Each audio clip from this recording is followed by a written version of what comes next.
gonna make it. This is gonna be really more hands-on for everybody here, okay? So that's what I want you to do for the next while. Paperwork, pretty much free to read. I'm just gonna do maybe 2 minutes, 3 minutes to tell you what it is.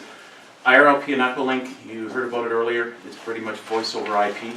Okay, so you can pretty much talk anywhere in the world with just a handheld like this. So what does that mean, IRLP? Internet Relay Linking Project. Protocol project? Protocol project. Okay, You know. that's good to know. So, and then there's Echolink, which is basically the same thing. Okay, it's just another basically protocol that's used. There are other ones called Freestar, as well as D-Star, which you guys have seen, I think, a few weeks ago or last week. They all do the same thing.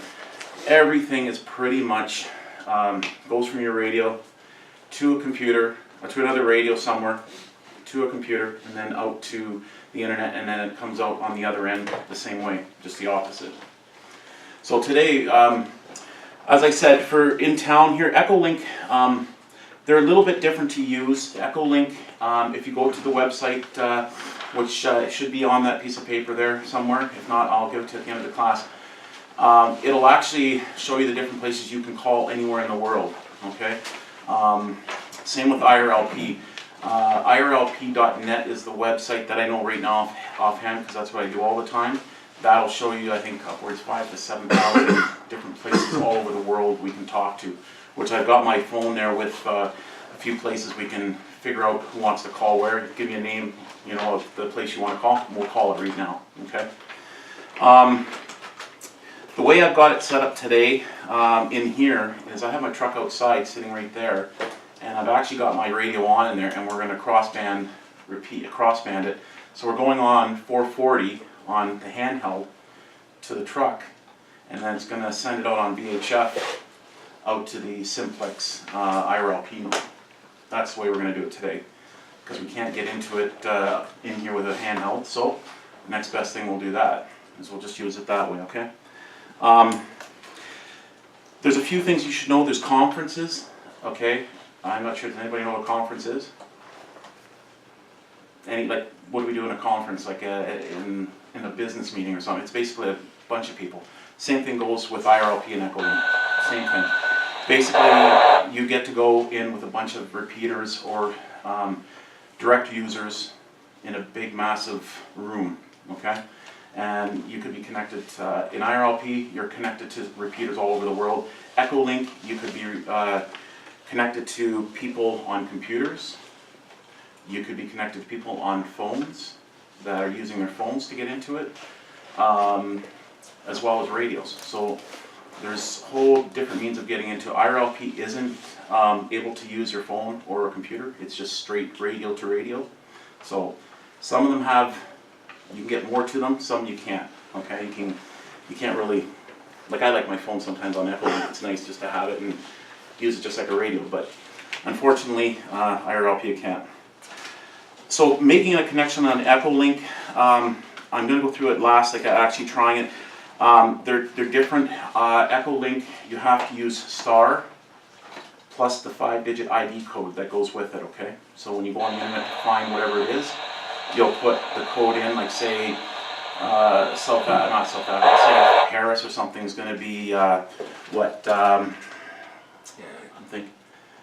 say it's 1, 2, 3, 4, 5. So you go star 1, 2, 3, 4, 5, and it connects. You talk. When you're done, hit 7, 3. That's it. You're done. The call's gone, and you're on to your next one. Mike? Yes.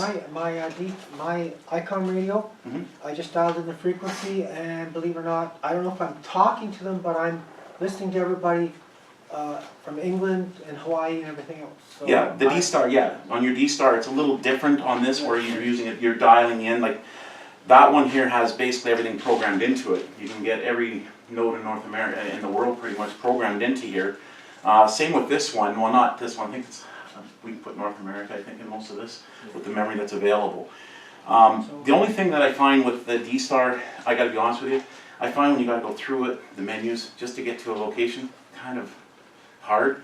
I like the fact that you can dial in their keypad. They're all programmed in, I can't access them. No. The only ones I have to worry about accessing are the D-Star different repeaters.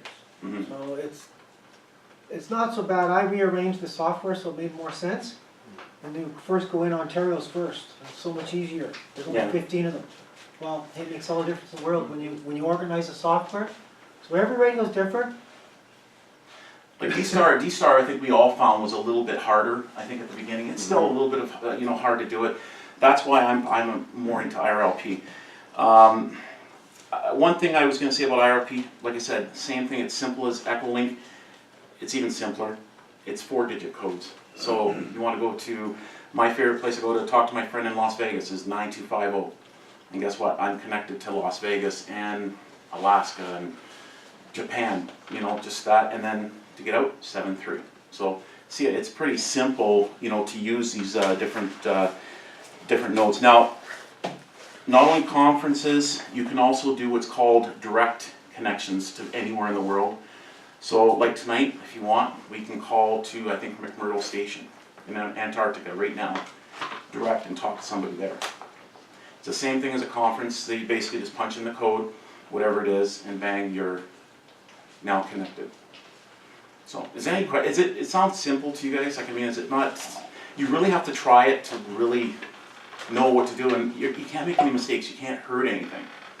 And the other thing I'll tell you what's nice about this is if you're in a community, like I'm gonna be in Toronto next week, I have access right back to the city here. I just use their nodes in Toronto or Las Vegas or whatever, and I can talk right back in Sault Ste. Marie, just as if I was here. Also, in about a week and a half, the dog sled races are starting. Actually, the dog sled races are tonight.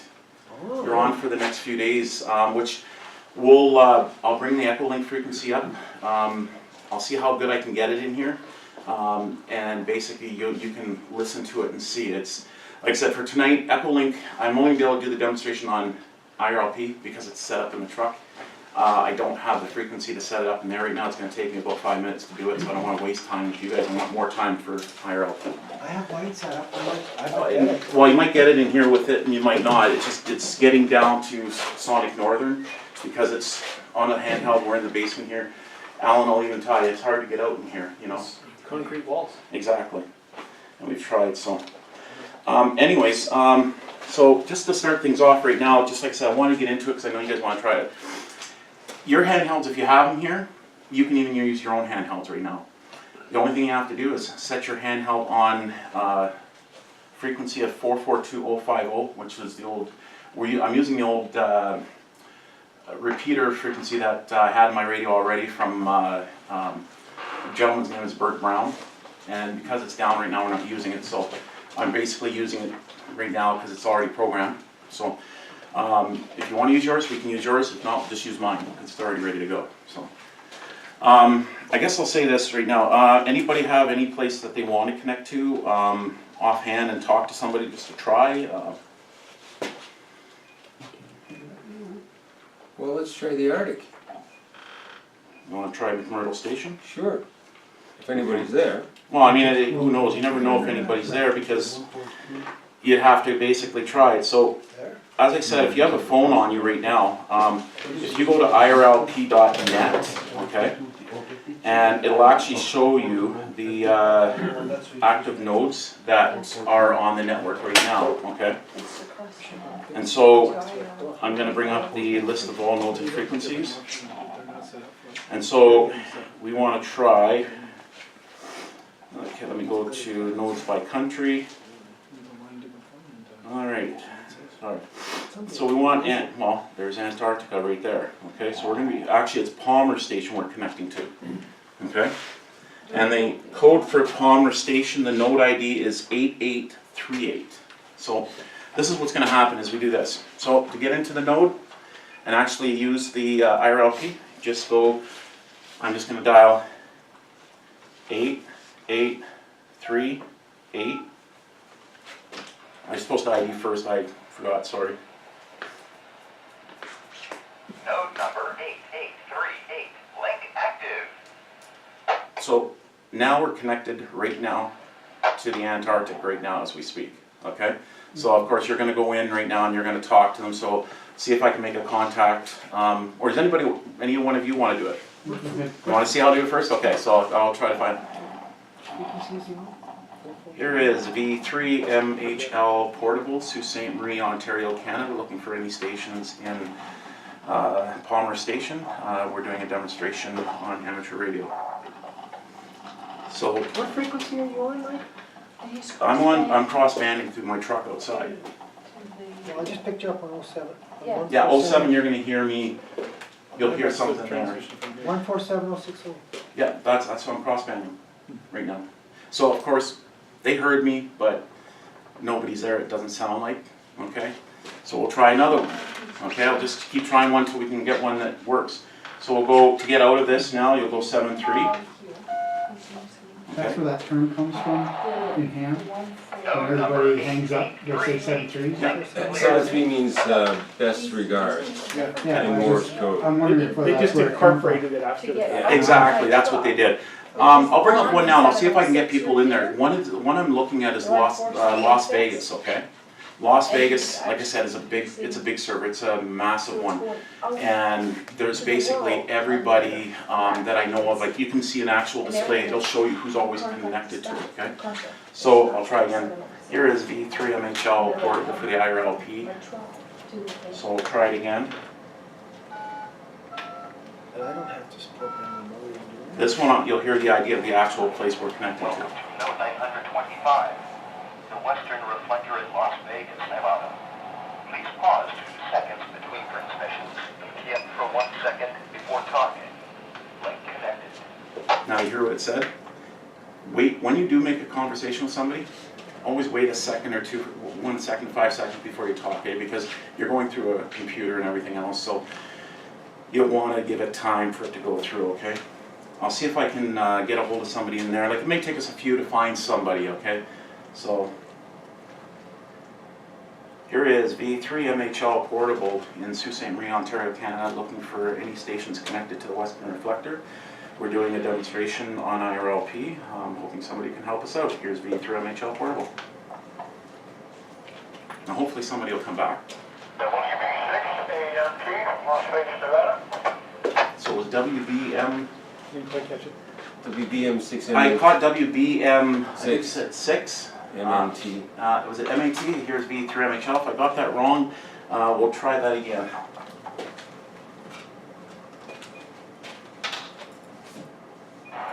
Whiskey Bravo 6, Alpha Mike Tango. Whiskey Bravo 6 Alpha Mike Tango.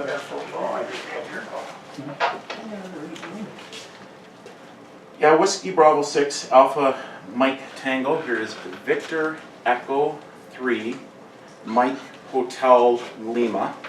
That's Mike Hotel Lima. Located in Sault Ste. Marie, Ontario, Canada. Name here is Mike. And as I was mentioning, we are in front of about 7 or 8 people, showing them how to do IRLP, like a how-to course. So it's the first time they're hearing the IRLP, and thought we'd just let them maybe talk to you if you don't mind, and just show them how it works.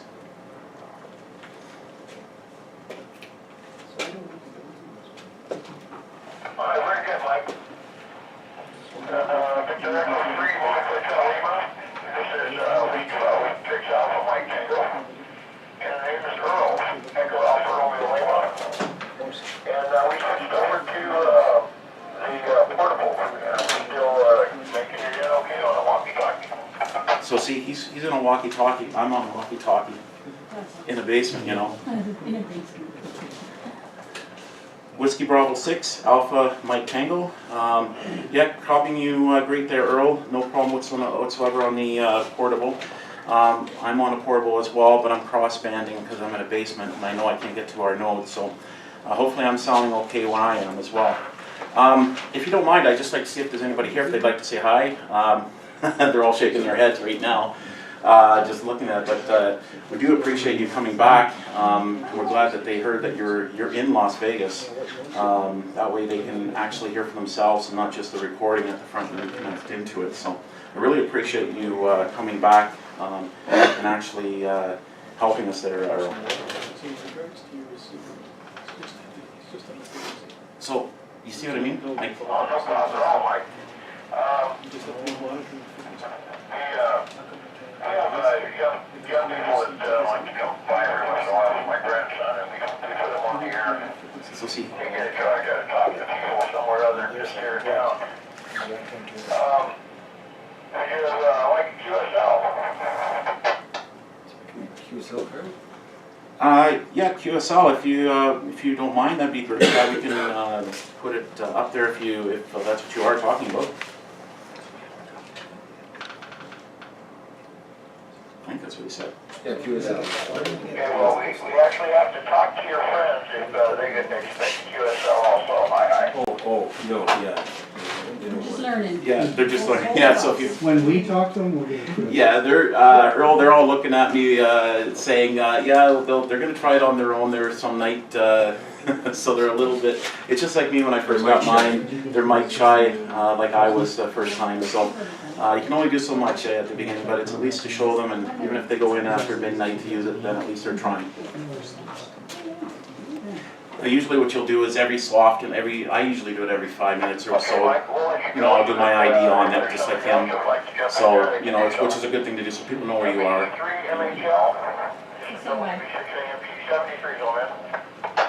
So, see. 73's best regards. And thank you again, Earl, WB6 Alpha Mike Tango. Here's V3MHL, thanks for the QSO, and hopefully we'll talk again soon. All right, if there's anybody else on the Western Reflector, this is V3MHL listening. So now they're going to hear that. If somebody else comes back, we'll talk to them. So, like, is there any questions about that? Like right now, like, is there something that doesn't sound like it doesn't make sense? I'm trying to condense because I want to show you this because you guys wanted to see stuff and really going. So that might be someone else. Of course, even me, like, it's hard to write it down here, especially talking to them. It's really hard. So is this the preferred way of communicating by ham these days? It's one of the ways. One, yeah. I mean, There are many ways. you see his radio here, right? The HF. Well, that HF radio is going to get out to anywhere pretty much. You know, when the whole systems go down, like everything's down, this is what you're going to want to use. Okay. This is basically more local, like we're doing now. But when the infrastructure's up, internet and everything, this thing here pretty much replaces this. Yeah. Honestly, you can take those little $30 handhelds you bought, and look at, you can just go and talk around the world with it. And like I said, the other thing, I don't think we're going to hear anybody else come back there. What I might do tonight for the Echolink to show you is I'm going to bring it up on here. I was just thinking about that because I do have it running here as long as it'll let me through. I'm trying to figure out, has anybody been to a certain place? I'll just try somewhere else, like a certain country. Like, give me an idea. I'm trying to bring some things up, but Yeah, my circle of travel is really small. I was gonna ask You serve in the military. if we weren't in this basement, Try would we North need your Bay. truck? Petawawa. If we weren't in Try this Petawawa. basement, yeah. would we need your truck to do this? No. Depends where, well, no, not really. It just depends where you are in the city right now. Because what's happened is that this used to be on a repeater, okay, which was up on the top of the hill here, actually right across from us. But because you know how they're doing all the work, so over here, we had to take it down. So of course, it's not up here anymore. So what I did is, it's now, I have it running at my place in simplex mode, okay, which means remember how we did the diagram on duplex with Dave last week? Well, it was set up on the repeater and it was in duplex mode and everything. This is not. This is strictly just on one frequency, no plus or minus, okay? So the range on it right now in your vehicle, if you go, is pretty much the north is the city limits roughly. West is probably out towards, I think, the airport road, I think, and then going east is out to Echo Bay, roughly, okay? I've been able to get into it. But in town, if you use your handheld up here, you should be able to get into it outside here on full power. Should be able to, I can't say for sure. Once it goes back up on the hill here at some point, and it's running up here, you have no problems getting into it on a handheld on low power, real low power. So. The base station, no trouble at all. Oh, base station in your house, no problem. Mobile, you'll have no problems. Anywhere I go in town, I'm usually like up here right now in the truck. I'm running only 10 watts right now, and I'm getting into. And you heard it right now. 10 watts to the truck on VHF, and I'm on low, only I think 5 watts to the radio. And I'm on super low on this. I think I'm putting out 200 milliwatts right now to this. So you can see, and in most radios, like mobiles you buy, you can set them up just like I set them. So if you're in the fringe areas, like a good example, me and my wife went camping. We were in North Bay, and I needed to get into these to the 706 repeater, which was up here at the time, and I wanted to call back. Well, I couldn't get into it from my radio, my little handheld, so I set my truck up as a crossband repeater. So went in 440 on my handheld inside the tent and was talking to everybody here. I don't even know if I talked to you, Alan. I was talked to some people back here at the time. I can't remember who it was. And as you see, it's just like talking here in town. I'm just going to take this node down. So as you see, you can leave yourself in there. It'll time out after a certain period of time if you don't key it. Like usually if you want to stay in there and listen, just key it. It resets the timer. Okay, so as Rolly here behind the camera, he knows he uses it Monday nights. If you don't, it'll automatically kick you off after I think an hour with no activity. Okay, so we'll take ourselves out of here. And that was the IRLP? That's IRLP. I'll bring one more up just to show you one quick thing, just so you know. Las Vegas, Nevada. Flight call. Mike, didn't you have two IRLP set up, your own and then the IRLP repeater? Well, right now that's the thing. Right now, this system here that I'm connecting to is sitting in my basement right now. I've made connections to it that actually, I'll show you something in a sec that'll be interesting. Just remember because it's on now. The computer's in my basement, and it's actually, I made the connection so now that on this frequency you're on now, 706, you can operate IRLP and Echolink, both on the same frequency, okay? The other frequency that you can use now, his name's Ken Gamble, he's at Sonic Norton, okay? He has an Echolink as well. Now, in the paper where you'll read it, you'll see some of his stuff. It's primarily put into one frequency. He's on, I think, the Dewdrop In all the time, which is basically a big conference server like the Western Reflector I showed you. So you're kind of going where he puts you. So that I heard may change soon. He's actually gotten two boxes that are going to do the same as what this one does that we're using now. So those will probably be available maybe in the next month or two once he figures out where he's going to put them. I don't know what's going on. He's just testing them right now. So anyways, what I was going to try I just made a change to our repeater, which we can now use what's called experimental nodes. What that means is, I'm going to try to see if I can get into it if it's on right now. There's a net called the Procon net. It actually incorporates IRLP, Echolink, Freestar, D-Star. Everybody's all talking together. Not all nodes on the internet can do this. You have to change the node parameters to do this. If I didn't, it would tell me this node's not available. So I'm going to see if we can hear it so you'll hear this net going on. So here's V3MHL for the IRLP again.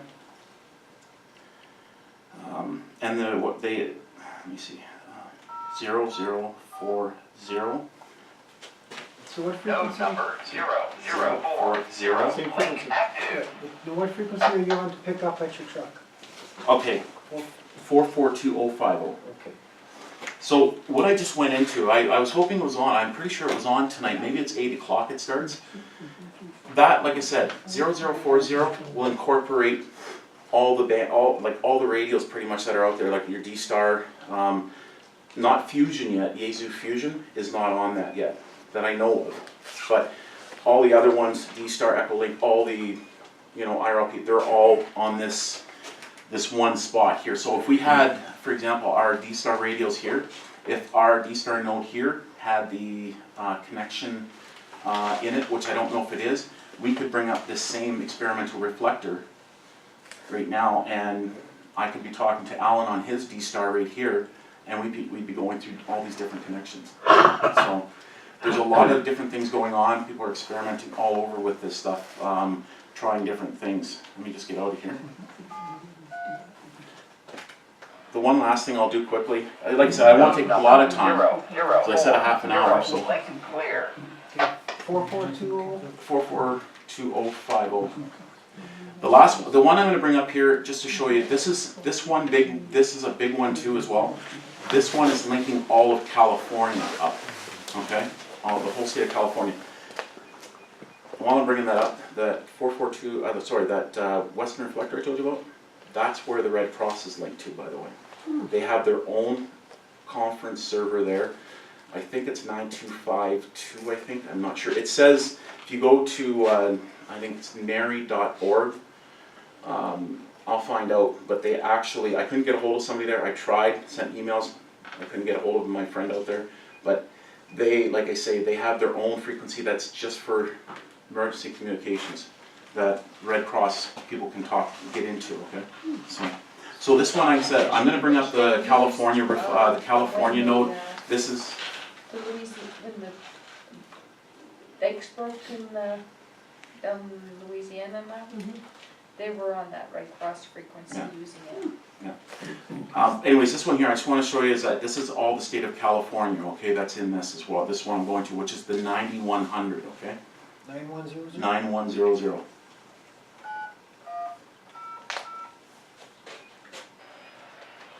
Welcome to the Wind System Reflector, 9100, Lake Han. So as you can see, I'm gonna wait a second before I say anything, because I don't know if somebody's talking on here yet. So I'll just wait a second, see if they say anything.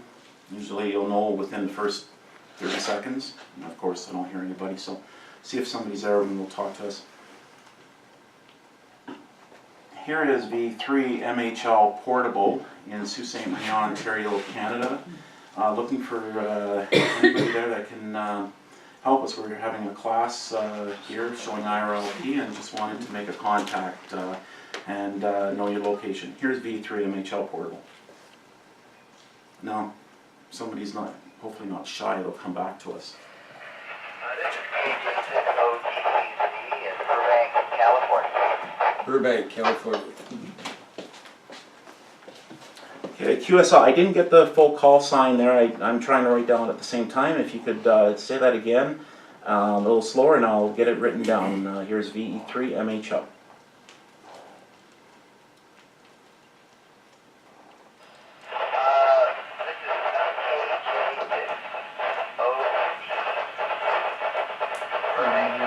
OTG, I think he said there, K6, okay. QSI, I got KOTG, I believe that's what you said. It was a little staticky at the beginning. The name here is Mike, call sign is Victor Echo 3, Mike Hotel Lima. And the location is Sault Ste. Marie, Ontario, Canada. QSL. So you see, we're in Burbank. So you see, we just jumped from Las Vegas. This person's in Burbank, California. Hey Mike, my name is Ron. Yeah, this is K as in Kilo, J as in Jack, KJ.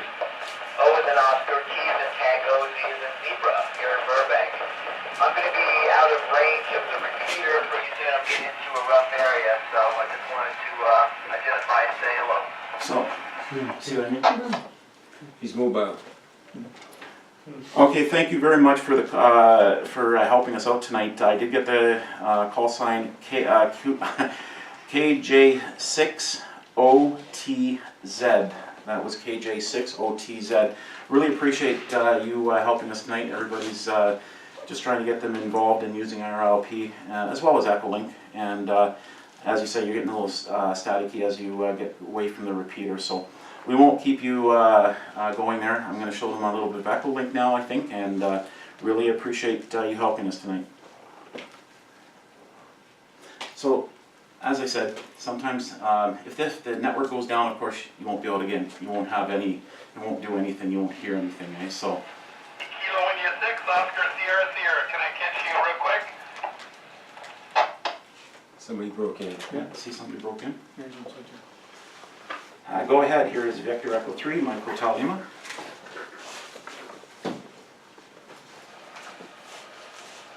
Dave, Delta Alpha Victor Echo here in Southern California. I'm in San Bernardino, probably the famous city you may have seen it on the news a couple weeks ago. Can I get your complete call sign? Victor Echo 3. I didn't get his call sign, I'm trying Mark to. on your suffix. Okay, QSL, I got Dave. I'll have to get your call sign here too as well. I'm trying to write it quickly as well as I'm showing everybody here. The call sign here is Victor Echo 3, Mike Hotel Lima. That's Victor Echo 3, Mike Hotel Lima. QSL? So, you know what QSL means, right? Mike Hotel Lima, this is Kilo, Italy, 6, Oscar, Sierra, Sierra, Kilo, Mia, 6, Ocean, Sugar, QSL. QSL, Dave, that's, I have that now here. Thank you for coming back to us and telling us your location. And as I don't know if you heard earlier, the location here is Sault Ste. Marie, Ontario, Canada. We're smack dab in the middle of the Great Lakes. Americans are the worst abusers of Canadian coffee. I know you have some other things to do. Thanks for the contact, 73s, have a great evening. See, so we're pretty much, I just want to do quickly Epilink, which is going to take me 2 minutes and then we're done. So, see everybody's gone there now, so basically we're going to get out, okay? You can go in there and say you're clear. Some people do, some people don't. It depends really. Charlie Delta, doing an audio through the windsystem.org. So see, a lot of people are using it. Now, one thing I'll tell you is, see when you're hearing this, to get out, you have to get out of the converse before somebody keys up. So as soon as they key down, they unkey, then go 7-3. Otherwise you gotta wait till they, you know, finish again, so. You have to wait for a dead spot in the air, same with the D-Star. If you want to Exactly. connect in, you have to have a dead spot. If the system's busy, you won't get into unlink or link on. What if you just turn off your radio? Then the node basically what it'll do is it'll time out within an hour. That's all. Everybody everybody right now is hearing us in Sault Ste. Marie as we do this. So you leave it on. It's not going to hurt anything. It's just if somebody from the Sioux goes on, we're basically now connected to all of California. So you see what's happening is we're hearing all of California, and all of California is hearing everybody talking here. Now, just so you know, the RLP is calling it node. In the D-Star, we call it a reflector. Does the same. Yeah, there. Like I said, I didn't want to get into all this stuff. You can read it. You're going to read it. You're going to see But what the it's all steps are about. basically the same? Yeah. The one thing like I said, I just want to do quickly because I'm going to pass over to Bruce in a second here. I said Bruce, didn't I? You started with a D though. Why do you think I was going to say Dave? Yeah, I thought you were going to say Dave. Yeah, maybe so. Like I said, I can't get, I'm listening to it now. I can't get into it. I can hear it now, but I'm going to just echo link. Like I said, you can. For now, I'm going to show you through the phone, okay? But if you go to the frequency, like I said, it's one. He's got it here, 147,450 with a PL tone of 100, okay? And you'll hear it in town, okay? That's down at Sonic Northern. I'm going to see if I can get into it from here through the internet. Okay, so as you can see, I don't know if everybody can see, like it basically shows you, it'll bring up here all the notes. Everything is actually in the program itself, okay? And you can pick the nodes or the people to connect to, okay? So now, here's the funny thing is, you know that repeater we're just listening to now? The 706? If I go in here right now, and I go to the Echolink part of this, if I talk in here, you'll now hear me coming out here. So I'll have a direct connection from my phone to the radio.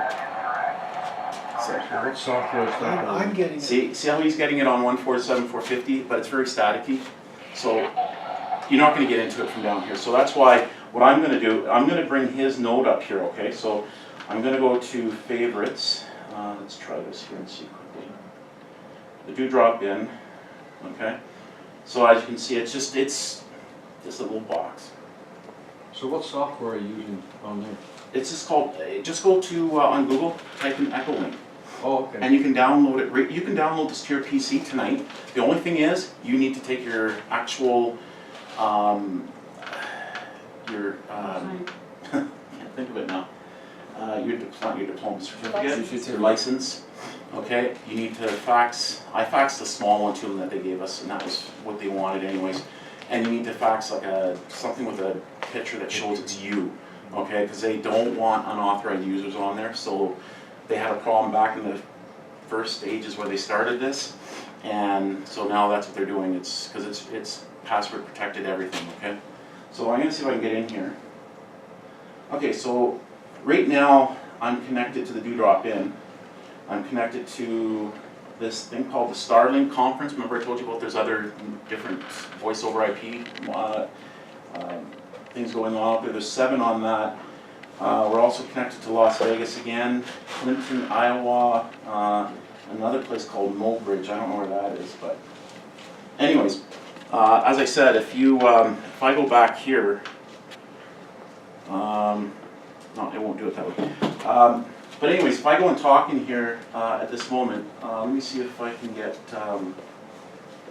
actually Ken's not even in there actually. Let me see where he is here. He's not there. Can you hear what they're saying? That's what I was going to do. I want to bring you up one to show you. I just want to see where he is here. I think it's V3SNE. Here, let me see. Yes, I see, that's right. Yeah. Sault Ste. Marie, Ontario. So he's not connected to something right now. He's it doesn't say he is. So anyway, so instead of doing that, I guess we can't do that. We don't want to listen to Space Shuttle, do we? Because there's no Space Shuttle anymore, anyways. I'm just trying to find somewhere where we can go to. Let's go to stations. So here we're, just to show you, I know it's hard to see, but locations. It shows you here, like Africa, there's 21 nodes in Africa, 879 nodes in Asia, okay? Europe, 1,383 nodes. North America, 3,000, Oceania, 99, and South America is 329 nodes, okay? Like I said, just to give a rough idea, I'll just bring up, we'll just see if we can do this quickly. I don't know about you, but I think someday I'd like to, let's say Germany, okay? I'm gonna bring Germany up, and I'm gonna go to their 440 repeater out there, which is it's DB0CM. Everybody speak German? You know nothing in the conversation. So, right now, if there was somebody there, they would talk to us. I'll see if I can get someone to talk to me quickly, and then I'll pass it off. But here is V3MHL portable, I believe, from Sault Ste. Marie, Ontario, Canada, looking for any station that can help me with a demonstration of the Echolink. Here is V3MHL from Sault Ste. Marie, Ontario. So he basically, I don't know where it is exactly, but somewhere in Germany they just heard me over their radio. Whether they understood me is another question. You know, as you see, it's the same as IRLP pretty much, except I'm not having, see in here, I'm just pulling the menu down, clicking where I want to go. So you can do that on your phone as well as on your PC. The other thing that's nice about the PC and phone is you can do texting on it too. So you can text the other amateur on the other side. So if you don't want to talk, you can text it to each other. So I don't think we're going to get anybody calling back. So What time is it in Germany right now?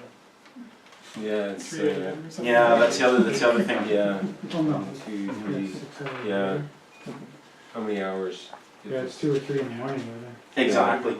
Like you heard, I wish I could like get into it from here, but yeah, see, you hear the noise.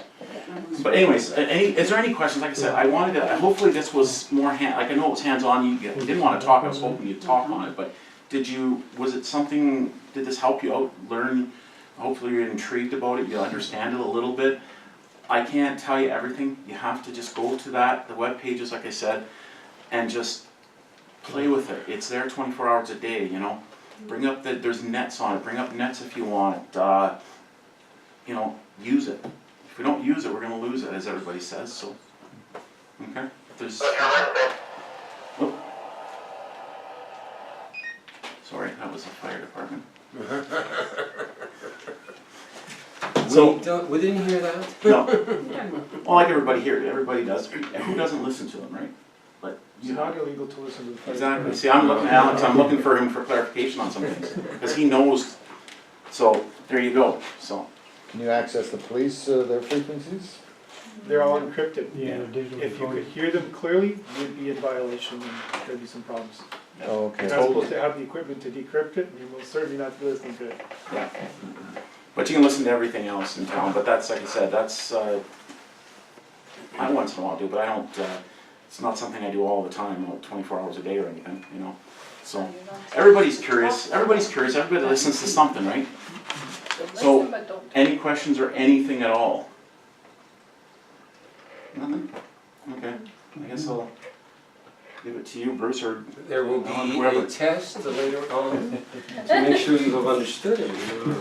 And you can call me, if you want to call me, you know, at home or get a hold of me, you know, I can help you more. And like I said, before the class ends, I'll give you some other, like I said, websites if it's not already on here, if I didn't get them on here.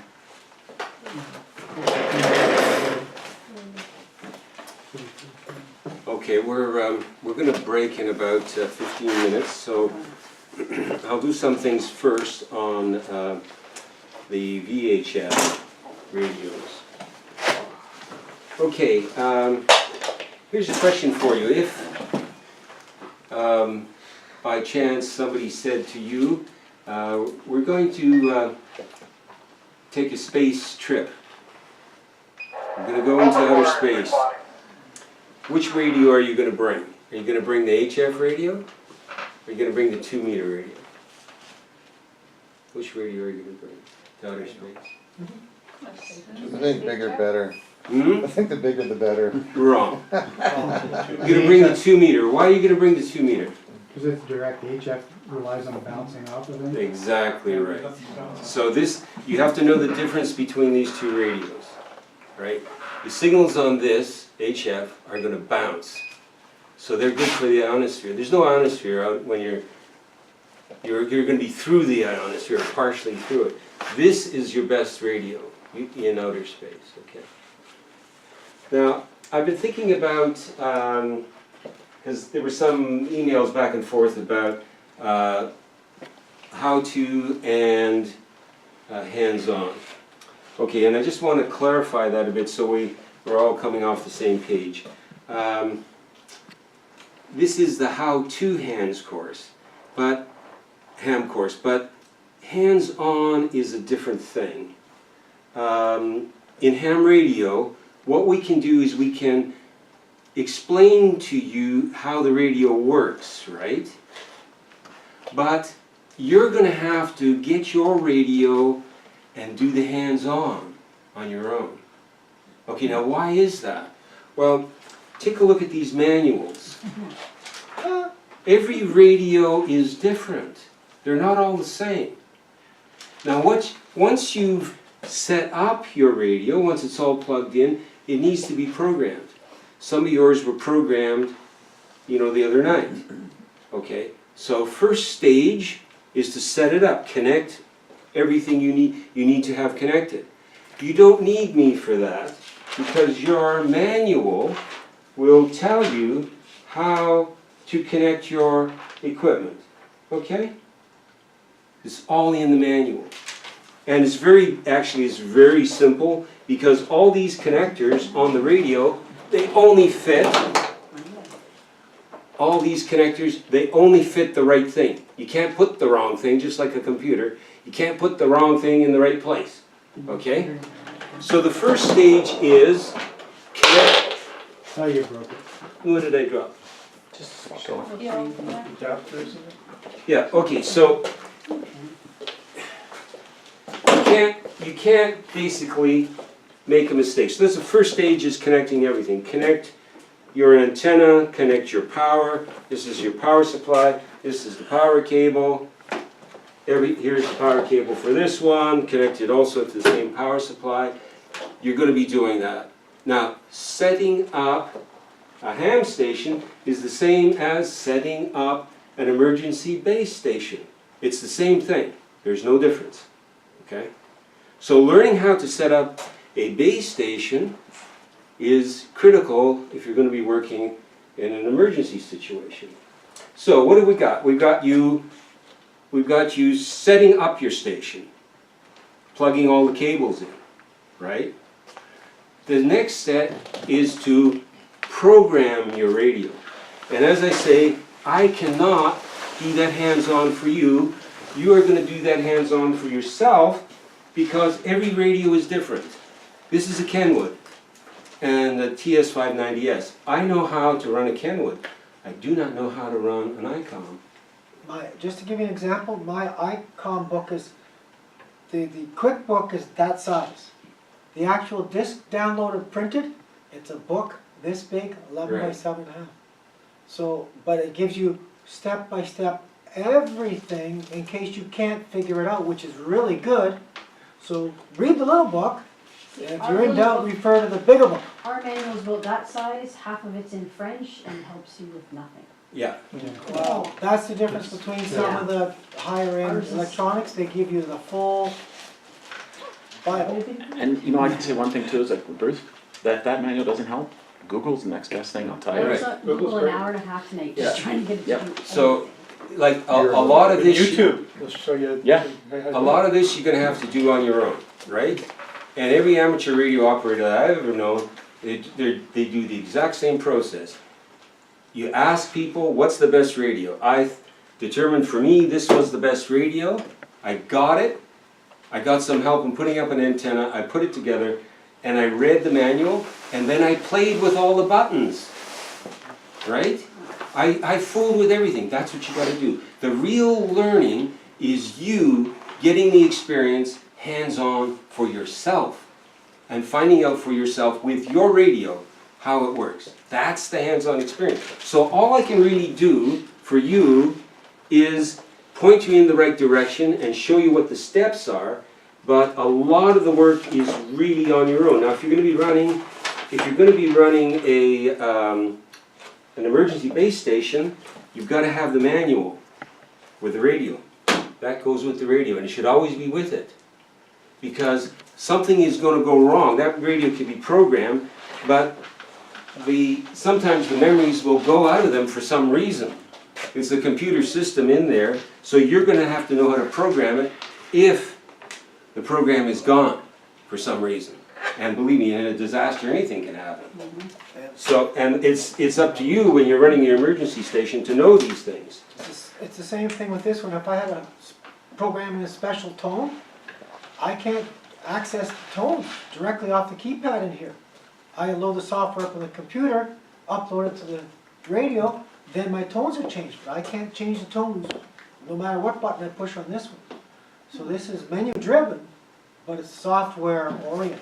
So Okay, this is the power supply. And if you get a radio, you need a power supply. This is a power supply that has a transformer in it. A lot of amateur radio operators like this type of power supply because it's going to be quiet. You can get a switching power supply. It's a lot smaller, it's not heavy, but there's no transformer in it, and it can produce a lot of noise. In the old days, I've heard one, Bill has one, there's no noise. It's perfect. So they've overcome this problem with filtering. Now, you see the connectors on the back? Here's your connectors, positive and negative. Okay? Now, from the connectors, you're going to see fuses. Okay? If you're running an emergency station, our fuses are here. There's one here. And I got fuses all over the place. I got 3 on this one. If you're running an emergency station, you need to know what those fuses are because they can blow out. You need to have replacements. And if there's no fuse in there, you need to know how to figure out what fuse you need, right? Okay, you need the amperage from the radio, right, to figure this out. Okay, so these are all the kinds of things you're going to need to know. Can I ask you a few That would questions? be in the manual. That'll also be in the manual, another reason to have the manual. Yes, But you need, in a power failure, you need a generator, obviously, right? you need, they make this one, right, with backup battery. You can get this power supply with a backup battery in it. So it's always going to be constantly charged. And so in the power failure, you'll have maybe 8 or 9 hours. Okay, but after that, then what? After that, you're screwed, unless you have a generator. Or you start bringing in batteries. Chugging back. Well, if you know how to run a bike, we'll get you with a generator and we'll hook it up, You right? are now the generator. That's our pulling batteries out of your cars in the parking lot. Okay, so this is the question for you. Now, this is why we gave you all the theory, okay, so that you would know how to do these things. If somebody brings in a 12-volt battery, how are you going to hook it up? This is gone now. You've got this cable here. You got your wrench. You gotta have some tools with you. You're going to take all of these things off. Now there is your connector. How are you going to connect it to the battery? Any ideas? Sure. Well, I don't know what the connector looks like, but. I'm gonna ask Wayne. Good. Red could to connect- positive, you've got- black to Black is neutral. negative, red is positive. That's right. But how's it? You got a lead post. How are you going to connect it? Well, it depends what you've I'm got. gonna hold on to it. Me personally, for what I have in my truck, I'd cut the wire back about that far from the Yes. connector, strip it, and take a pair of vice grips and put it on each post. I have those A tools vice in my grip? truck. Okay, there's a good idea. You can also take just an ordinary screw. It's not a good connection. Screw it into the lead post. Wrap the thing around. Screw it down as hard as you can. Not a good way of doing it, but in an emergency, that's what you got to do. Okay, Use tube clamps. tube clamps. There you go. Piece Some kind wire of and clamp. Zip ties. Yes. Black there were tape. I was just going by what I had in my truck. Okay, You can actually have somebody somebody hold on to it. brings in. And it's you were just gonna hold it. Okay, let's move It will on. work. Somebody brings in a 24-volt battery from a truck. If you're in an emergency, if you're operating in this place, this place has an emergency generator. The new place will have no backup generator. You're gonna be in the dark, okay? And you're gonna have no heat. That's the reality of your situation. Now, your power supply isn't working. Your 12-volt battery is dead. Somebody brings in a 24-volt battery from a transport truck. Can you connect it to this radio?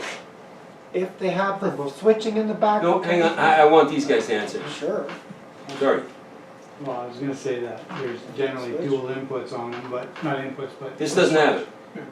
You can either resistor it down or blow your radio up. Yeah, so you have to have the correct voltage or you're gonna blow the radio. If you blow the radio in an emergency situation, you're in big trouble. Okay, so how do I resistor it down?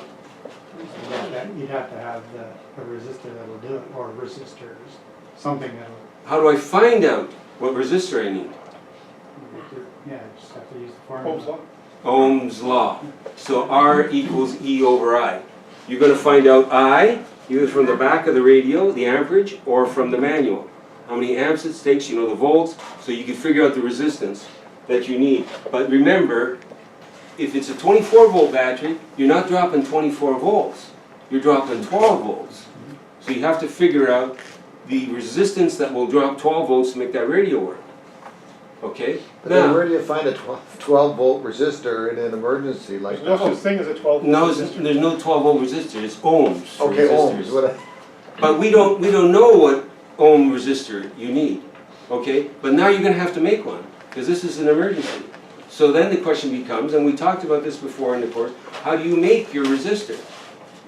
Well, hopefully you've got a multimeter in your emergency station, right? You have a multimeter. Now what are you gonna use to make your resistor? Any ideas? Let's say you figure out the formula, you know that you need 100 ohms, let's say. Where are you gonna get 100 ohms from? Any ideas? You gotta think about these emergencies. Look around this place. Oh, light bulbs. Light bulbs. There you go, a light bulb. Take the light bulb apart, take the length of it, and see how much with your multimeter, how much resistance you got. Okay? And cut it until you get the right resistance, and then somehow you're gonna have to put it on a board, put some screws on it, put the cable in it, and hook it up to the radio to cut the power. Now, is there another way of taking the 24-volt battery and make it give you 12 volts? Because this way, with the resistor, is not efficient. It will consume a lot of power in heat, which you're dissipating 12 volts. So a lot of heat, your battery's not gonna last as long. Is there another way to do it? If the battery has caps on it, you can remove the center caps, drop a wire in the center, There and you tap go. off it for your positive. There you go.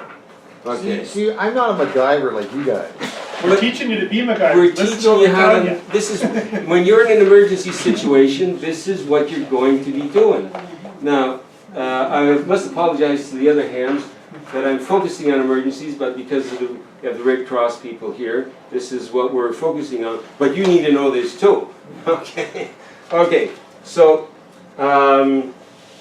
if you can't solder, you know, if you got no power to solder, you can crimp. And you know, with your pliers or your crimpers, you can get a pretty good connection with a crimp. So that's something to keep in Twist mind. together. Big test. Okay, so let's say you get it on the air.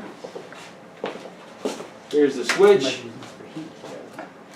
Let's say you get it on the air. Then, I'm not going to do with that radio. I think it's got a lot of problems. But anyway, you've got, this is programmed into memory. Okay, and it's memory channel 1 here. This is the knob that turns the channels. You see it's now 33, channel 2, etc. And it changes. Now these have already been programmed in for repeaters. There may be some simplex in there as well. Okay, now you have to know how to do that, and as I say, every darn radio is different. Now what do you have to program in? You have to program the frequency in, right? Then you have to program the split. So what's the split? 600. Because you're going to transmit, you're going to receive one frequency, you're going to transmit another. You have to program the tone. What's the tone? For our repeater, yes, you have to know how to program the tone in. And each one of them have, well, push this button, push that button, push the other button. You get a list of tones, you select that, push that button. That's how you're going to program it. Okay? And you have to get your own manual and learn how to program it. Aren't Okay. there common elements in every radio like that? Or what? Are there common elements? Most of them are like this, Yeah, a lot yes. So you'd have, Yeah, there are a lot of common if you have elements. a, whatever that brand is versus a Kenwood versus, Yeah. they would all, They you'd have all, to do the same type of thing. they all have split, they all have tone, Yeah, they all that's what have I'm getting that. at. But they all do it differently in terms of what buttons you have to push to achieve it, right? So this is why in the how-to ham course, you're doing the hands-on with your manual. Once you get your manual, you study your manual, you keep it with the radio. You learn how to do it, experiment through your own hard work, your own experience. That's what's going to teach you. Just like when you learn how to use a computer, you push everything, something goes wrong, you figure it out, and you just keep going. That's how you do it.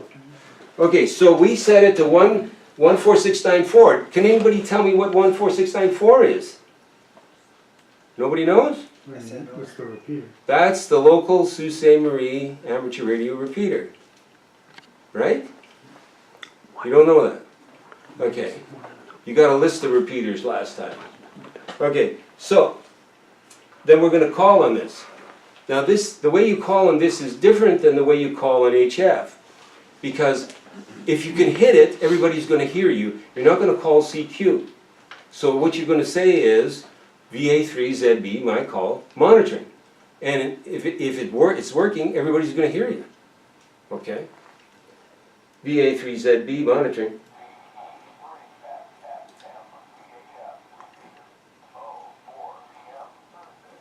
You came up over there. The volume's turned down. The volume's up. Got it. There you go. Alibi at 101 star. Okay, it's noisy because we're in a bad location. So now I conjunct it, I hit the repeater. If there's anybody there that wants to talk to me, they'll come back to me. Now if in an emergency situation, you're most likely going to be on this frequency. So you would have to get that frequency plus the tone plus the offset programmed into that computer, into this module for it to work. Okay. Now there's a whole bunch of other buttons here. VFO button, the different power settings, and a whole bunch of other things here. Now, how do you know the repeater is working, and how do you know it's working? Okay, well you conjunct it, right, and it's going to give you a tone, and it's going to give you an identifier. Comes back. So if you don't get a tone, an identifier, the repeater's not working. There, it's working, right? Sometimes there is no tone, there's no identifier at that particular time, you'll just hear what's called a tail, squelch tail. Your squelch will open up, a few seconds, Yeah. and then disappear. Because it's already identified, and it's not gonna pulse you out again. He got the tone when I keyed up, but I got the squelch tone. Okay, so if you've got no reply on your repeater, then what are you gonna do? You're gonna give up, go home? Try another repeater. No. Check your settings. Yeah, you could try another repeater, but this is gonna be the main one everybody's gonna be on. Let's say it's 9 hours in the emergency, their batteries are gonna be dead on the repeater, and they haven't got generators over there. So now, if you've got power, you're gonna go to a simplex frequency. You're gonna go to simplex. Now, usually there's, on this one, I've got a simplex frequency in there. So there's no split, and there's no tone on this, it's just a frequency, okay? And so that's what you would do if the repeater is gone. You would work on a frequency like that. Now, once the repeater is gone, and even as part of your emergency operation, you have to read your manual and find out how to do scan. You want to scan all the frequencies, because you don't know where the activity is, right? So you're gonna set this up in such a way that it's gonna keep running through the frequencies, and then you're gonna see which somebody's gonna be talking. So all of these radios can operate, even the handhelds can operate as scanners. So you could see where the activity is, and then you're going to program that in or stop on that frequency, and that's the one you'll be using and talking. Now I see I'm talking too long. I promised you 8 o'clock and it's 5 after. So let's have a break and you can eat the donuts right now. So I'm trying to focus on your emergency base station, and you'll have to, while you're operating, you'll have to troubleshoot. So if you have a high SWR on this radio, there's the antenna there, but if the SWR is high, what is going to happen? So you should start thinking about that. And remember, what is SWR? What is this? It's the key thing in radio. This is what we as amateurs really focus on to get our radios to work properly. SWR. What does it stand for? Anybody? Standing wave ratio? Standing wave ratio, okay. And it's actually telling you what? How much power is? Forward power versus the reflected How much power is coming back? And so if 90% of your power is coming back from your antenna, it's not radiating, what do you think is going to happen to your radio? Yeah, you're going to blow it up. Now, fortunately now they have a automatic components in here that will reduce the power when the SWR is high. It will automatically reduce it. You will hear, if you're on the air and you've got a high SWR, something is wrong with your antenna or your coaxial cable, and you will hear other people telling you your signal is distorted, it's squealing, they'll give you all kinds of bad reports. Then you should start suspecting that there's something wrong here that I have to take care of. As I said, the output power will be reduced, and the transceiver will start to heat up. And in the process of heating up, it'll burn up the finals? It'll burn up the final. It'll reduce the power. So what you have to do then is you have to go outside and you have to check all of these connections.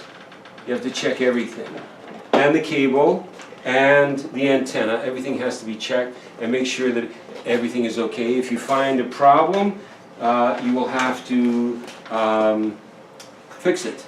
Otherwise, you're not going to be operating, or you're going to damage that radio. Now, on the HF radio, it has an indicator, an SWR indicator right on it. Okay, so you can actually read what your SWR is on the HF radio. Okay, so here's another problem that you could run into with this rig. You go and everything is fine like it is now. You go to transmit, but doing, you hit this, display goes black. What's the problem? power. Okay? What about the power supply? It's not giving you enough power. It's not giving you enough voltage, okay? Or current. Or current. Or you just blew a fuse. Or you just blew a fuse, yeah. So, if you go to transmit and everything goes dark, there's something wrong with your power. Okay, so that means, okay, look at the battery. Look at the battery and replace it or fix it or whatever. If you can't hear anything, if you're using a radio and you can't hear anything, what could the problem be? Any ideas? Volume is not high enough or your squelch is turned up. There you go. The volume's not high enough or your squelch is too high, so it's killing all the signals. Because when you're operating the station, all of a sudden you go on there and, you know, I'm not hearing anything, what's going on? You have to be able to figure all these things out. Okay, so that is the portion on the 2-meter radio, which is going to be identical to the one you got here. Brent gave the Red Cross a power supply and this realistic radio. What you need to do is get the manual for this, get a copy of it, and understand how that radio works. Frank Giel, who owns it, said that you know, all the local repeaters are on there. But somebody at some point should try that thing out. Okay, so I'm going to hand out now some, this is for HF now. We just finished VHF, UHF. We're going to go into HF.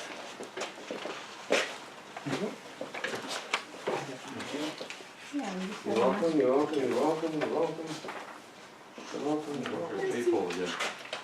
Vous français? Oui, je peux parler un peu. Okay, so now the 2-meter J-pole, you can build this yourself, and it's a good idea. I won't spend any time on it. It's there if you want to make one, or any other arrangement that you can make. You've got 2 versions of the you got the junior G5RV and the senior G5RV. These antennas work. They're very simple and they work. You can make them yourself. If you haven't got the room, use the junior, and it will get you 40 to 10 meters.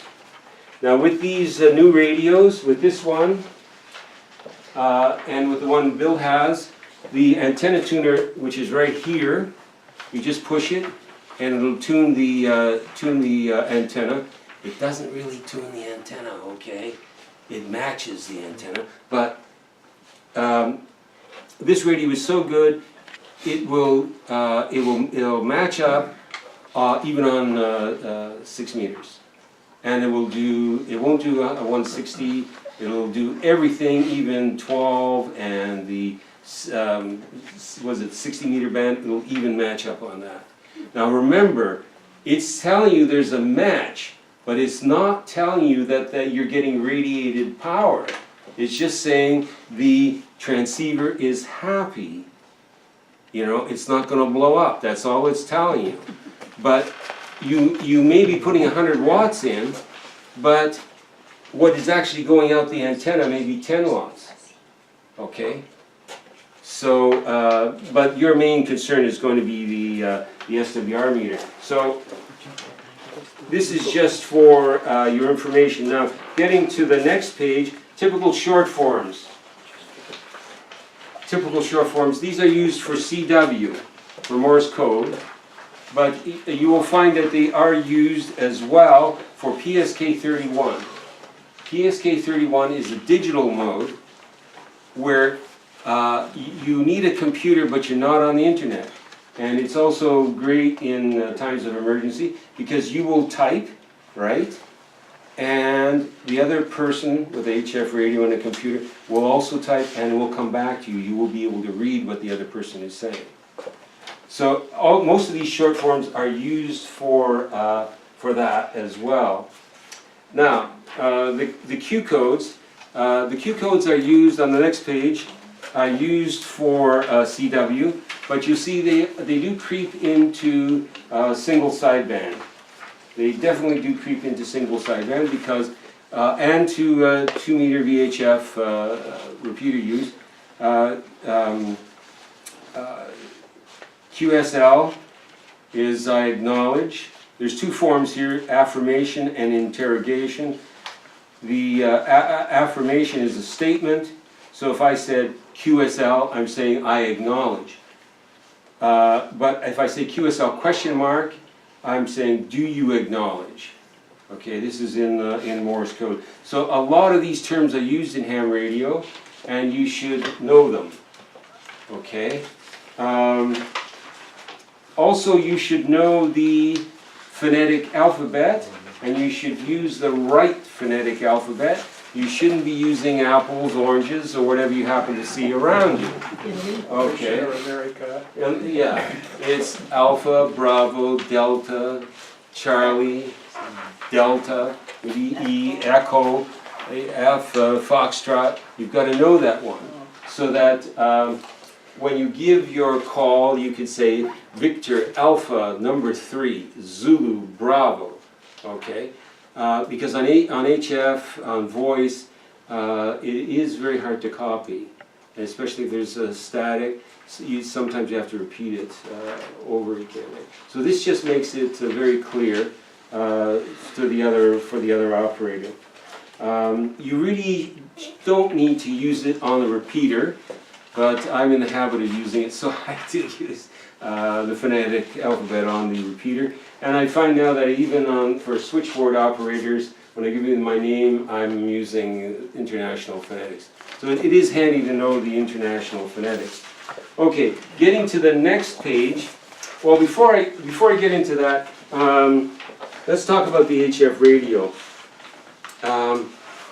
In the diagram that you've got in the manual, it shows a whole bunch of separate parts, and you have to learn that diagram, like where things are connected, where the SWR meter is connected, where the tuner is connected, where the switch is connected. You have to learn that because they would ask you a question, what goes between this and that? Well, let me tell you now, that's bupkis, because that's all out of date. The transceiver has within it the SWR meter. The transceiver has within it the tuner. The transceiver has the antenna switch. There's two antenna switches. They're already in there. And this is a trend in electronics now, that it's incorporating all these separate features. When I was a kid and went to a field day, they had a desk that was full. They called it a matchbox. It was about that big, you know. They have separate VFOs. The VFOs are all contained. There's 2 VFOs in here. Some of these things have 2 receivers built in them. Okay, so the modern trend is to incorporate all of this stuff into one box. This particular box will do all of the modes, which is sideband, phone. It'll do CW. It'll do it needs some help with RTTY, and for PSK we have this little box here.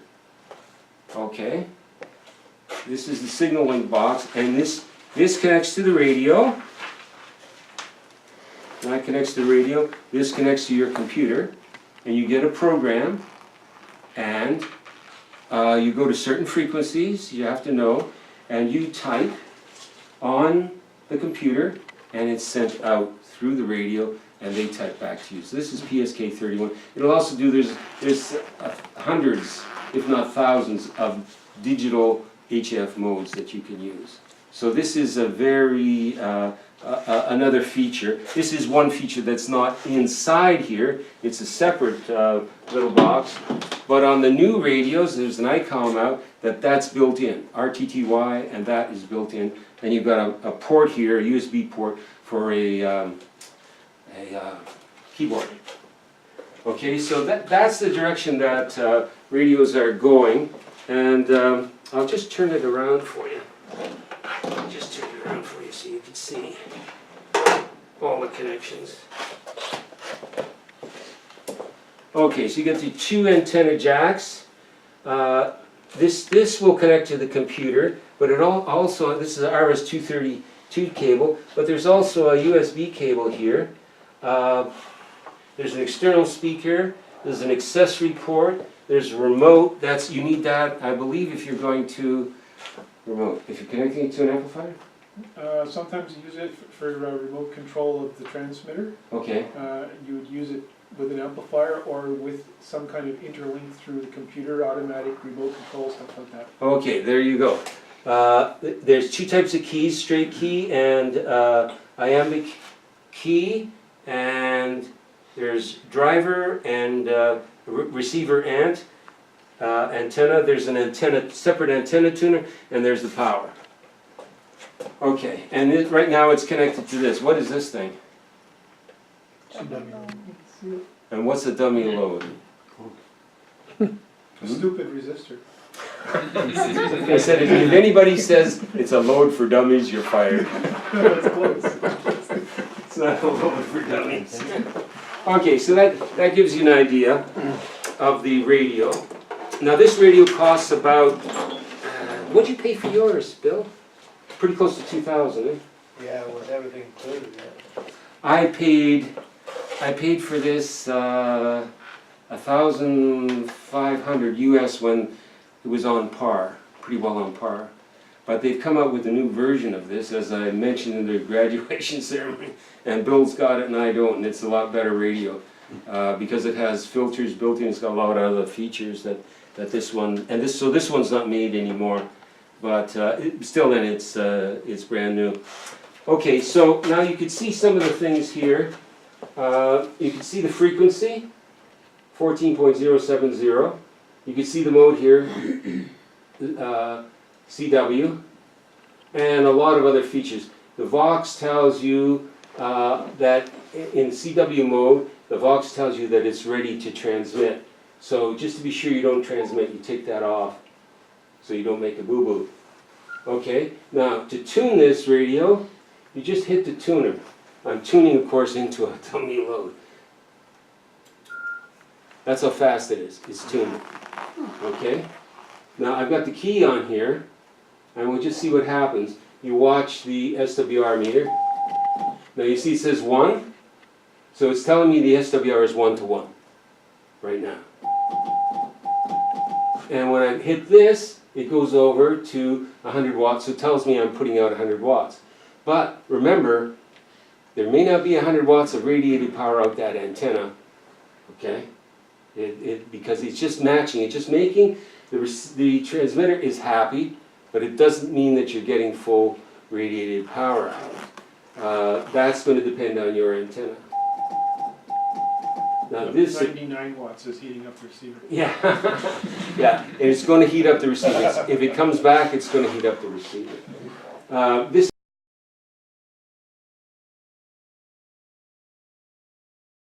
is Morse code, and so the question becomes like, why, would you ever want to use Morse code? That is always raised as an issue, and the reason is single sideband around the world. It's all right in the United States and Canada and any English-speaking countries, but in other countries they have an accent, even in Scotland. And so they get the guy in from Scotland and he says, "Hey Bruce, old man, how are you doing today?" And you say, "What the heck did he say? I just, how's your radio over there, old man?" Oh, you're going, my God. Morse code has no accent, okay? It's accentless all over the world. You talk to a Chinese fellow, if you talk to him on phone, you wouldn't be able to talk to him. On the Morse code, you can talk to him. The other thing about it is very narrow. You remember, it's 800 hertz wide. So there's a lot more space that can be used, a lot more signals that can get through. It also cuts through the noise, because all you're listening to is one tone. It cuts through the noise. So if you're running an emergency station, and band conditions are bad because HF depends on band conditions, right? Where the ionosphere is. Band conditions are bad. CW will get through where voice will not. So it's a handy thing to know for emergency operations. So here's a question for you. If the power is on and you're trapped in a building, let's say the building has collapsed, horror of horrors, but the power is on, how can you send a signal. Think about it. Lights. What are you gonna do? Yeah. Blink the lights, yes. Because the switch breaking, right, it's gonna create RF. And it's gonna send a signal. It may not go far, but you don't need it to go far. It's gonna send a signal. Putting two wires together and sparking them, if you get the box open and take two wires and spark them, you're gonna be sending Morse code that way. That's how the original Morse code transmitters were, spark, That's what they were originally, sparked. Yeah. broadband.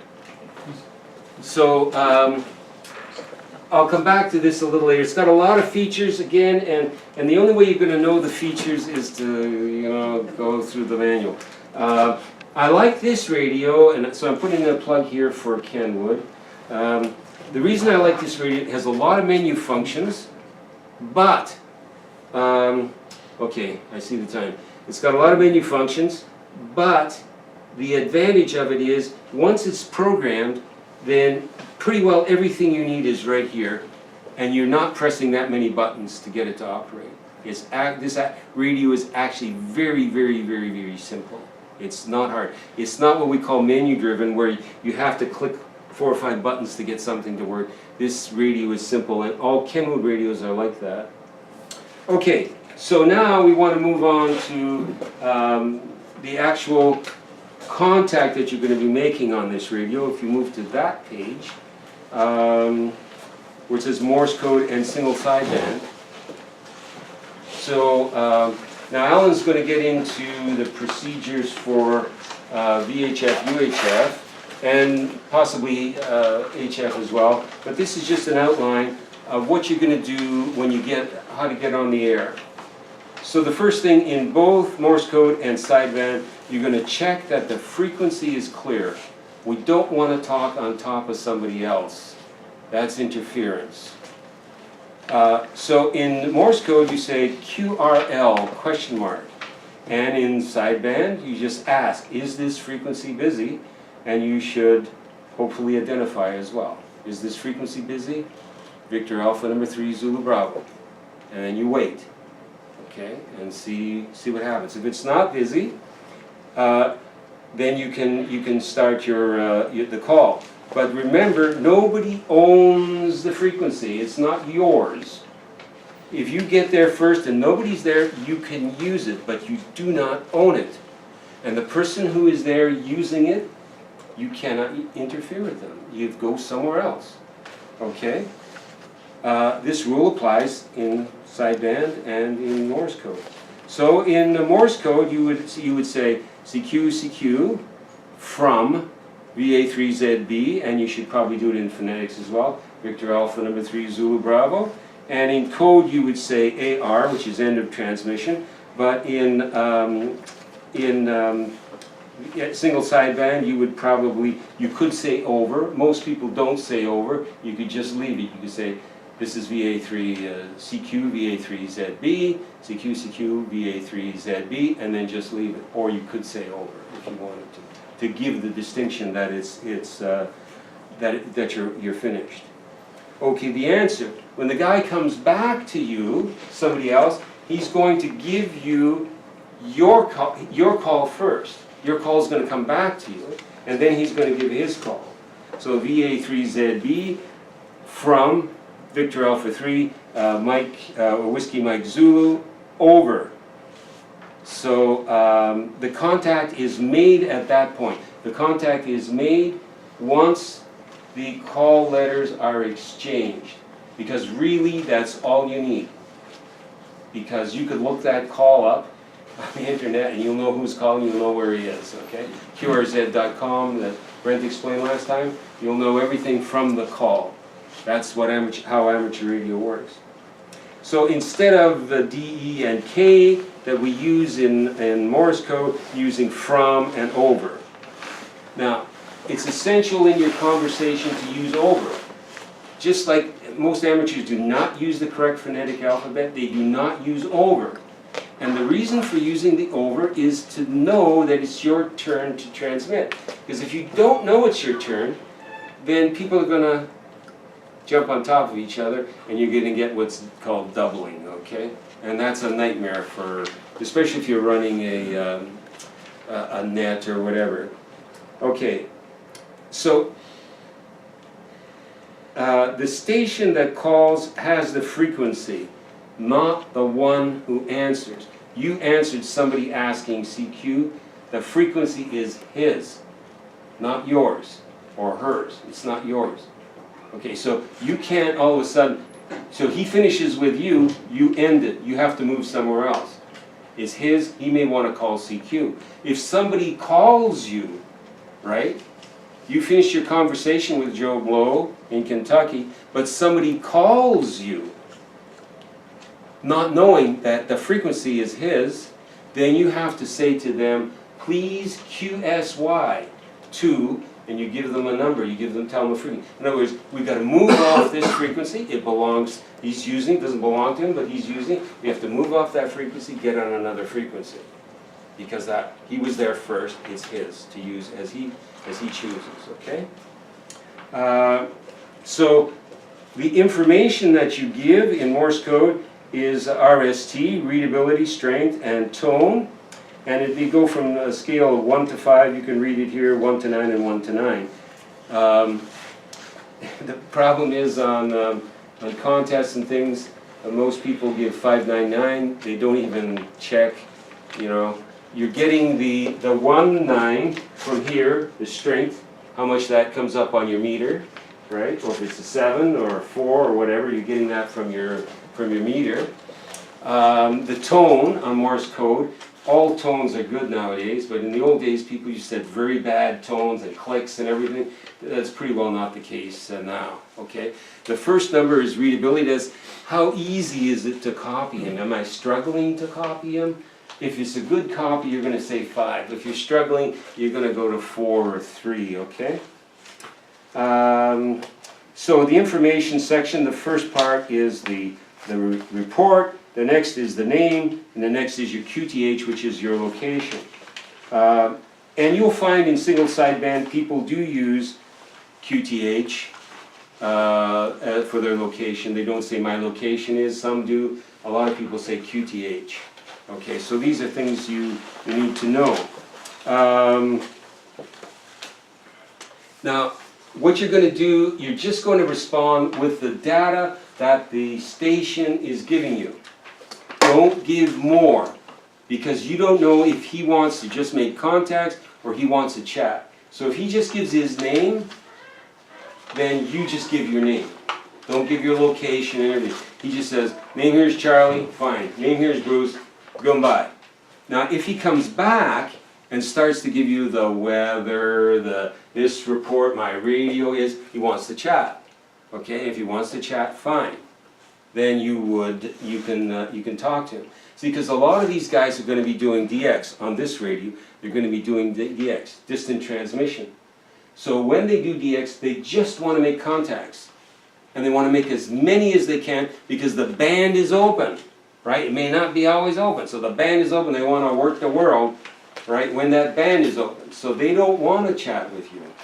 They just want to, and the really fast ones are going to do it 30 words a minute, and they're just going to get your call. You're going to go, VA3ZB, he's going to come back, say, VA3ZB 599, boom, it's over. That's it, it's over. Doesn't want anything else. Why are they doing it that way? Why do they just want to make contact and not? Well, because I just explained that the band may not be open again. They want to contact as many stations as they can at that one point in time. No, but Contest. Or a contest, yeah. First click. And it's, But- it's just a goal to try to contact all different places. So that's one way the radio is used, to make a lot of contact. But there are people who want to chat. You see? So you have to find them, you have to know where they are. There's DX, you find the guide or the plan for the band. There's a section, this lower section, we're a little high now, but all the lower sections, for Morse code anyway, see, starting there and going up 25 kilohertz, that's the DX window on most bands. So for code. So if you want DX, you're going there. If you go higher than that, you'll most likely find people who want to chat. So you have to know these things about where these types of people are going to be. You see? Okay. In terms of the chat, you can talk about anything you want, but keep in mind, amateur radio operators avoid controversial issues. We do not talk about politics, religion, sex, race, etc. The reason is we just want to talk to somebody. If we start bringing in politics, if you don't like Premier Putin, you're not going to raise it on the air because it's going to create problems for you and possibly for Canada too, if you're starting to say that this guy is an SOB, etc., etc. So we don't talk about these things. We talk Especially about, if you're transmitting from Russia. yeah, if you we talk about our radios, we talk about the weather. You can talk about, you know, the amateur radio service is personal information. So you talk about yourself, you talk about your radio, etc. Avoid controversial issues. The excuse is when you're getting ready to leave. Most amateur operators will give you an excuse, and the usual excuse is my XYL, that is my wife. YL is young lady, XYL is no longer young lady. My XYL just called, I have to leave. So you usually give some excuse. You don't have to, and then you end it. Keep in mind also that you need to identify, and I think it's best, I think it was a half hour? Half hour. Half hour. I recommend that you identify with each over. So every time you go over, you identify, rather than waiting for the half hour. Because if you wait for the half hour, you're not watching a clock, and you won't know, you'll forget if you identified or not. So just identify with each over. So, you know, VE3 MHL, VA3 ZB, over. And then it's identified, anybody listening knows who's talking. At the end, in Morse code, you use SK, which is silent key. If you're turning your rig off, you use CL, which is closing. You do the same thing in sideband. You would say 73, closing. You know, or if you're not closing, you would then you've ended it with one person, and then you could start calling CQ again. Okay, so what we need to do here very quickly, there's more information there. We need to do a contact with somebody. Maybe we'll do it with Mike. Mike, would you like to do it? Okay, we'll do a role play just to show you how it goes. CQ, this is Victor Alpha number 3, Zulu Bravo, calling CQ 20 meters.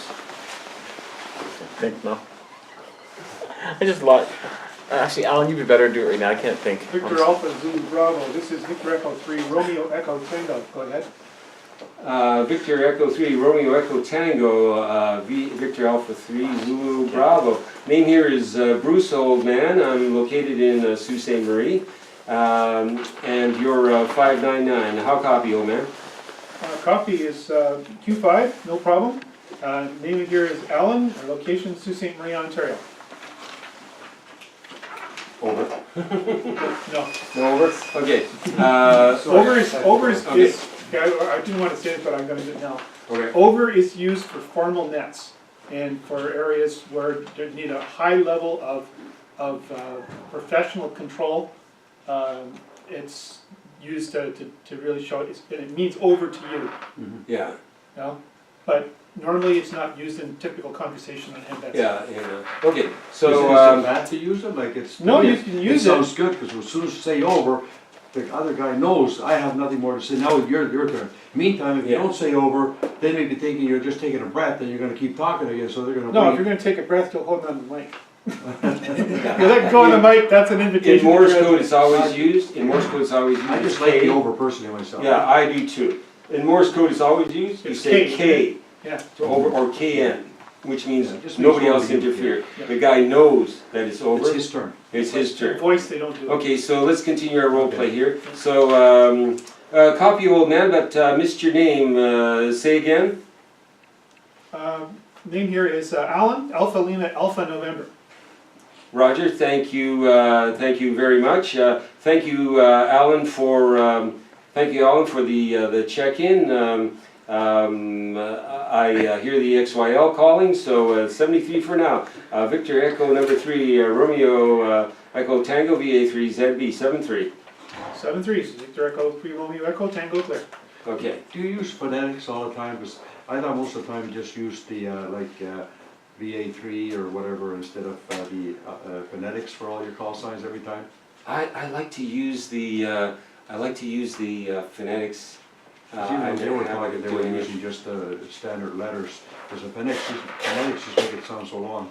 You can do it both ways, Okay. but the thing is that a lot of call signs sound the same, especially on HF. Mhm. You know, BEZ or BBZ, and a little bit of noise and static, you get it wrong. But I thought once you say it the first time, then the guy knows who it is. Yes. Why do you have to keep using phonetics the Then whole rest of the conversation? probably because that's just the way I'm used to doing it. Okay, okay, And, But at times I will just say VE3RET. okay.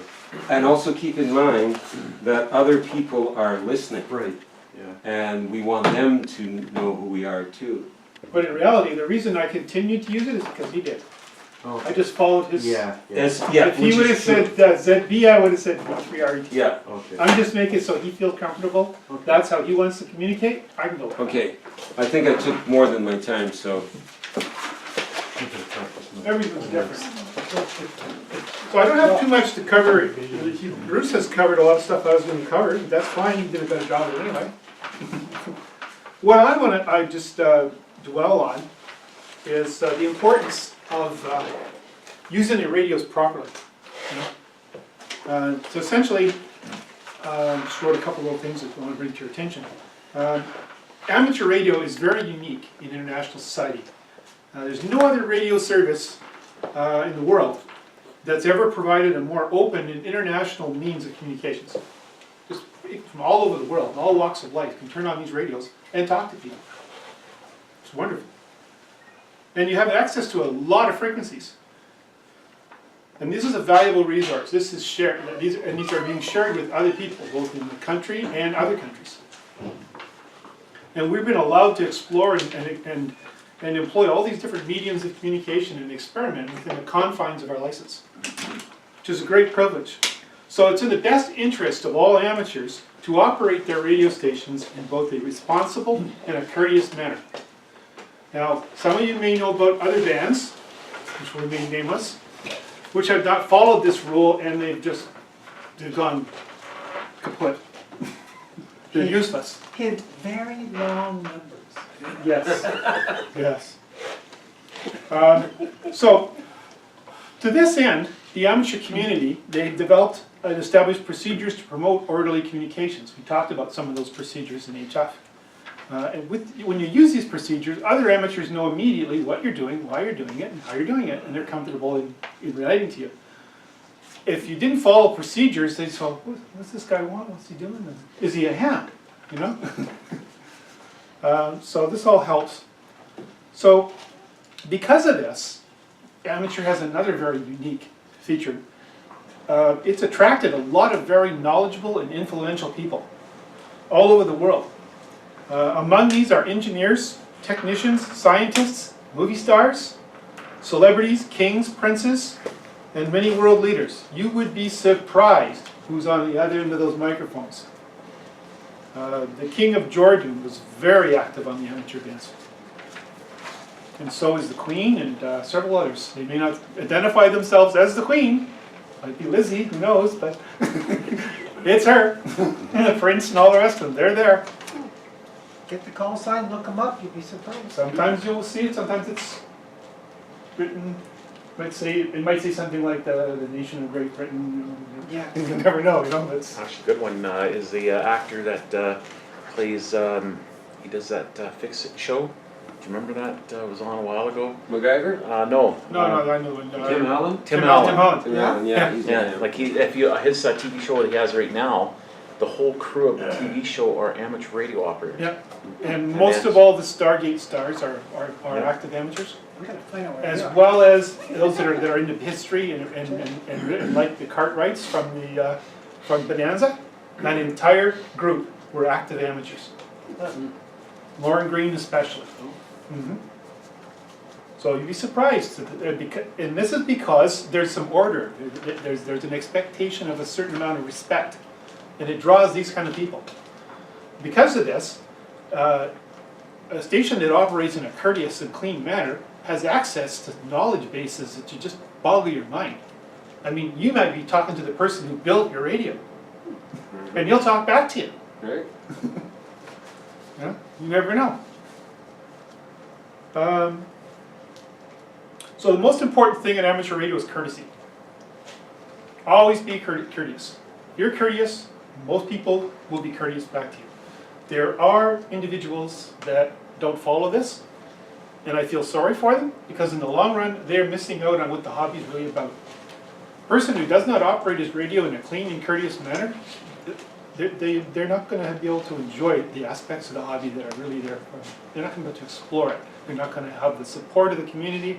They're not going to meet these people. And when they have a problem with their radio, they're not going to get any help. So, it's just a bad idea. So, examples of the kind of stuff you really don't want to get involved in. You know? For example, never engage in petty arguments over the air. Never berate or harass another operator over the air. Get a telephone for that.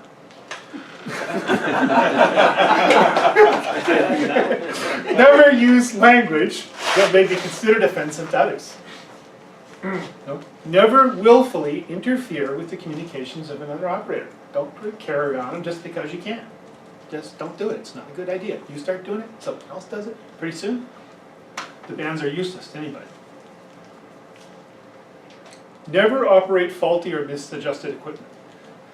A good example would be not to, well, we have to go there. We'll have to go there. A very common practice among citizen band radio operators is to buy power microphones and crank the heck out of these things so they can be louder. Well, this is frowned on in amateur. Not only does it make it harder to understand you and irritate the person you're trying to talk to, but it can create other problems such as spurious emissions, which are actually a violation of your license and put you on other frequencies and cause you all kinds of problems. It can also increase the chances that you're going to bother your neighbors. Hi-fi stereo equipment and other things can bring more problems to you. So don't do it. Run a nice clean station, you'll be very happy, you'll get lots of compliments, and you won't have these problems. Don't use any more power than you need to.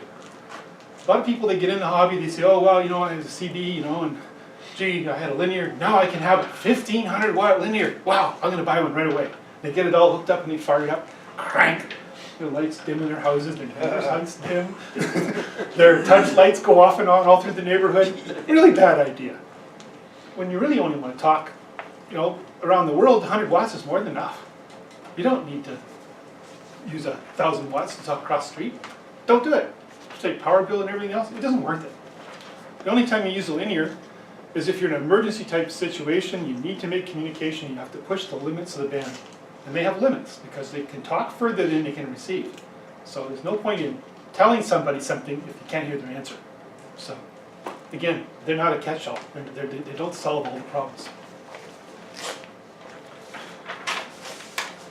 And then we talked about with courtesy comes order, right? You got to have order. If you don't have order, then things get all messed up. Now you know that in amateur radio we have all these different ways we can communicate. Well, what frequencies would we use? And that was the problem, you know, like all these different types of communications, you can't use them all at the same time. You're sharing frequencies. So if I wanted to talk on Morse code, and I started firing up on it, just pick the frequency, just like, that frequency might be a frequency that in 5 minutes someone's going to come on and say, well, this is where we have our voice net. What are you doing up here? You know? CW is supposed to be over there. You know? Or if somebody came down and started operating in the lower portion of the HF bands, CQ, somebody would get there, hey, and hopefully they'd be courteous, but some of them would not and say, hey, Lyd, what are you doing down here? You're supposed to be up there. It's just the same. They know that these modes are not compatible. So what they've done is that the amateurs over the years have found out the best places to stick these things. So typically, your Morse code is in the bottom of the band. The voice guys stay out of there. And the Morse code don't go up here. Now, Canadians have a unique situation. we can go all over the band according to our rules. Whereas a lot of these band plans, they're not only band plans voluntary, but in some countries they're the law. They can't transmit in those modes in those areas. Canada's unique in that we can actually use any frequency we want in any band as long as we stay within the ranges of power and bandwidth. But it's not in our best interest to do that. So we cooperate in an international manner. We stay in the CW bands, we stay in the other bands. We follow that so that everyone gets along. But legally, we don't have to do that. The Americans hate that too, because they have to and we don't. So that's another thing. So we avoid a lot of problems by just going along with everybody else. Besides, if I want to talk to CW, what's the point of me transmitting here when everybody is listening here? So this is what we do. So we have band plans for just about every band you can think of. If you go into your RBR4, which is your document that the department puts out, it lists all the frequencies. There are all these different bands. If you go to the REC website or the ERL website, even if it's very similar, you'll find that they have a structured plan for the types of modes and different things for each part of the band. Even the 2 meter band has a band plan. They have a section that they say, okay, the inputs of repeaters should be in this range, outputs should be in that range, separated by 600 kilohertz. These are in pairs. Another section to say, okay, well this little section here, this is where you operate on single frequencies, simplex. So that makes it, you're able to come in and program up your radios and know, well, you know, hey, everybody uses 146.520. That needs to be in my radio. That's a national, international calling frequency. When there's no repeater around, you go into a town, you're looking for a ham, you tune up 146.52. If there's one monitoring, he's going to come back to you.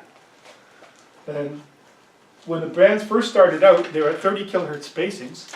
So they had all these simplex frequencies spaced 30 kilohertz apart. So 146.52, 146.55, 146.58, 3 of the most common simplex frequencies in any city for hams. Now there's other frequencies that are in there because now they're using narrow band operations and all kinds of other different things, so they may start using frequencies in between. But you don't get something for nothing. If people are operating on a bandwidth like this, and a bandwidth like this on each side, and somebody goes in the middle and operates the same bandwidth in half a channel, it's going to wipe out both channels. So you don't do that. It doesn't work. So yes, you can go anywhere in the band, but it's best to stay on the ones that everyone recognizes so that you don't interfere and everybody can go to discrete channels and not be bothered. Just the way, and you do that, you keep it all nice and organized, that everybody gets along, the band's always clean, you know where to find things, you can move to this channel, you know they have it programmed in the radio. I mean, any amateur in town, if you say go to 5.2, they have it in their radio. Go to 5.8, they got it in your radio. All the repeaters are plugged in. So band plans are really important. We talked about key microphones, particularly when there's a delay. Well, sometimes there's a delay in repeaters too, eh? And also, a lot of people don't even realize when they're talking simplex that in the few seconds that they're reaching and squeezing that mic, that connection hasn't been made yet. You're already talking, and the radio hasn't quite reached key down point. So a good practice whenever you're using a radio is to consciously key the radio, wait a little bit, just to say the kind of click, talk, click, talk. Because if you don't, it's going to be a mess. And it sounds really bad, and it's just bad. You need to understand that people don't hear you until that connection is made. So make sure the connection is made, then talk. Can I interject? D-Star is also very much time dependent because there's so many people connecting in. Sometimes you got to key really quick, and if you use your phonetic code, you know that the signal has kind of got through. Yeah. But if you're competing with a bunch of other stations, a small mobile like this may not get in. It gets bleeped out. So those are just the kind of things to keep in mind. And if you, the real key is be courteous. You know, be courteous, and operate your station in a clean and orderly manner. You'll gain more friends than enemies. And there's nothing wrong with occasionally having to remind another operator in a friendly way that they maybe shouldn't be doing what they're doing.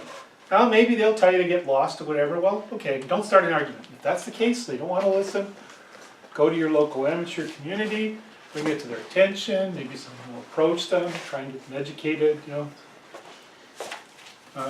We're not above making mistakes. But if nobody says anything, they'll just keep doing it. And then they'll train others to do it, and there'll be a real problem. So it is important to, it's called self-policing. Even the department considers the amateurs to be self-policing. So when they call up and they go, oh, rah, rah, rah, rah, they say, hey, well, take care of it. Go talk to your local club, you know. We don't do this, you know. Get along. Because when the day comes that the amateurs can't get along, and with all of the people out there who want radio frequencies, they're going to start snapping up our bands. Because there's more and more reasons to use radio frequencies with computers and radios, and there's more and more companies and ISP providers. They want frequencies. There's a limited amount of them. And at some point, if the case can be made that we're wasting the band and we're not performing and we're just another group of basic CVers, and there's already bands for that, then they're going to take our frequencies away. So it's up to us to maintain that legacy for other people and for ourselves. We talked about simplex versus duplex. I don't have to go through that. Everybody knows the difference. Has everybody been taught how to check the input of a repeater? What that basically means is you're talking on a repeater and you say to yourself, gee, I wonder if I really need this repeater. Maybe the person I'm talking to is in simplex range and I can get off the repeater and let someone else use it. So most radios have a little button called the reverse. And what you do is you squeeze that button and it reverses your transmit and receive, so you're now receiving on the input frequency of the repeater. So example 1463494, it receives on 3.4, transmits on 9.4. You turn your radio onto 9.4 and you're talking, but every time you key your microphone, your transmitter changes to 3.4. And everybody hears you on 9.4. Well, if you're in simplex range and you're talking to somebody that's also in simplex range, if you reverse that when they're talking, and you can hear them clearly on 14634, you don't need the repeater. You can move off and talk on any simplex frequency, you're in range. And some radios are really simple. For instance, these new D-Star radios we bought, it just happens, they're the simplest ones I ever saw. If I want to check the input of the repeater, all I have to do is just, and that proves it right there. I heard he's actually clearer. He's real close. Right now it's on 194694. When I squeeze this little button, it goes to 3.4. That's the output of the repeater. Which button are you squeezing? It's right on the edge of mine. It's the squelch button. Oh, Believe it or really? not. Yeah, it might work on yours too. So here you have, we're listening to the output of the repeater. See, it's noisy. Okay. So I'll wait till someone talks, and I'll squeeze it in. I'll listen to the input. He's out of range. I couldn't talk to him. Yeah, But I wait. He's out of range too. Well, it's the signal down here. I stepped outside the building. I got the tower like that. Yeah, but a minute ago I had a guy on the input. He was clearer than the repeater. That's because he's within a couple miles of here.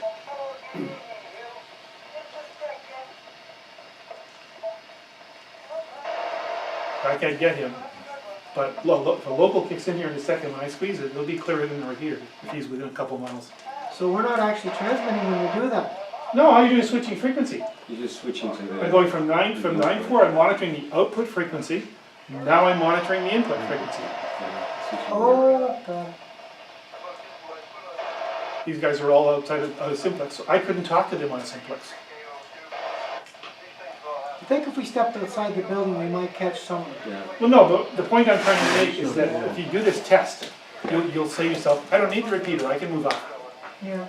And someone else can have the repeater. Don't need to tie it up. That's Bob Heath. He's on the side of town there. He's not going to make it.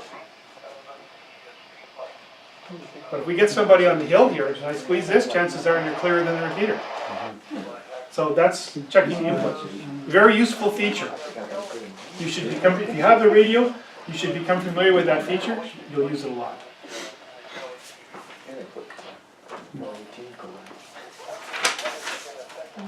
We talked about repeaters, you understand all of that, you know about simplex and duplex, so I don't have to cover that. We talked about protocols. I'll just mention, of course,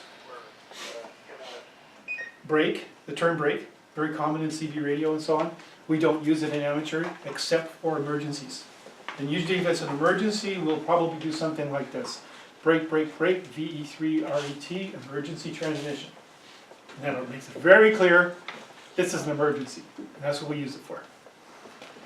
And as we mentioned before, another thing that they tend to do a lot in other bands, which really causes a lot of problems, is that somebody's on the frequency, they're talking, somebody breaks, someone who's not even involved in the conversation says, go ahead, break. Never do that. If you're not involved in a conversation on any frequency, do not acknowledge a breaker. That's the responsibility of the people that are using the frequency. The only exception would be if it's an emergency and the others are ignoring it. Then you say, look guys, breaker, go ahead, emergency transmission, other stations stand by. And they have to stand by law. They have no business continuing their conversation until the emergency is taken care of, and they can be prosecuted for doing so. So, Alan, quick thing, maybe you can answer this is, so in emergency, what frequencies can I use to get a hold of somebody? Whatever frequency is required. Basically, the law states this. In a situation of an emergency in any radio service, you are authorized to use whatever power and frequencies are available to you in the band. You know, whatever you want to use. However, in the event that you are unable to obtain aid, you are allowed to use any frequency, mode, power, transmission necessary to gain the assistance that you need. So you could transmit on the police band if You it was could, but you available. darn well better be a good emergency. You better be dying for somebody. I can tell you a story about that. Ham thought he was real clever. Programmed in the local police repeater in BC. The tones and everything, okay? This radio was programmed to operate on police frequencies, okay? So one day he's out there, he runs into an automobile accident. And he's outside of cell range. He figures, oh great, I got this programmed in, I'm gonna fire it up, I'm gonna break in on the police and I'm gonna tell them there's an accident. Well, he did that. And the police came and so on, but they weren't happy about that. Big investigation. Guy lost his license, his radios. Why? Because he had programmed these things in advance. He had intended to go on the police van, which he shouldn't in the first place. And there was a farmhouse 200 feet away from the accident that he could have used the phone. So this was not justified. So that's what happens. You know? There's a line. He crossed it. But He probably would have got away with it if it was a really, really serious emergency and he was totally stranded. if he was But the totally farmhouse stranded, had been he there. would, the department would have backed him up. No problem at all. We would have said, no, any and all. You know, he's 50 miles away from life, do whatever you have to do, man. Set off a bomb, whatever it takes. But that wasn't the case.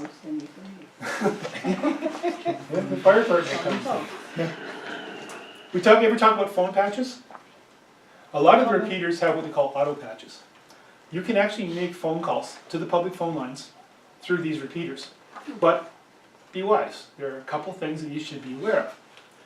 When you bring up these repeaters, everybody hears your conversation. And if something goes on that shouldn't be on, that's going to be offensive, expect to be getting some flack for it. In other words, if you call so and so and the guy answers, "How are you?" A conscious operator would immediately terminate the conversation. Never call that number again on the phone patch until these people have been advised that you don't do this when I call you on the radio. So if you know anybody that's going to be like that, don't use the phone patch. Now the phone patch can be very useful, and I've used it a few times myself. You're driving along the road, and you spot a drunk driver. You can very quickly go there, punch in your phone patch, call the police station from there. You're not using your cell phone. You're perfectly legal, you know. You can drive. You're still driving because you got your radio. You know, you can be able to do that. You can tell them who you are, give your call sign, whatever, state that you're reporting a possible drunk driver and that they should take action immediately. They're going to ask for a bunch of information. They'll ask for your name. You don't have to give your name. They got your call sign. Just tell them, he says, I'm on a public phone patch and I would rather not give my name, have my call sign. And this is the situation, and I'm calling because I believe that someone's in danger. So, And they'll thank you, and then that'll be the end of it. so that brings up the question, Yes, are these under the same laws as cell phones when you're driving? no. No. Amateurs have an exemption.